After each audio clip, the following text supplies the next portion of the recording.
దేవునికి ఇంకా ఏది స్వాస్థ్యము ఈ ప్రపంచంలో కానీ పరలోకంలో కూడా లేదు. Yes or no? ఏంటి స్వాస్థ్యము?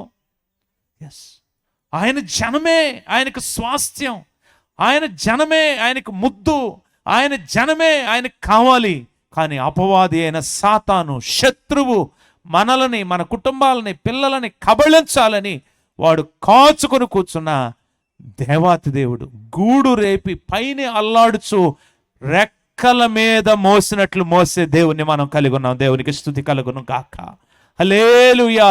ఎంత గొప్ప దేవుడండి, ఎంత మంచి దేవుడండి. ఒక్క ఇశ్రాయేలు జనముతో ఆయన సరిపెట్టుకోవచ్చు కదా, సరిపెట్టుకోలేదు. He has extended his love, extended his grace to all of us.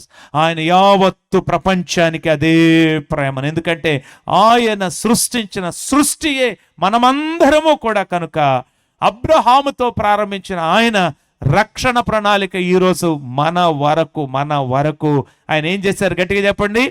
Extend చేశారు.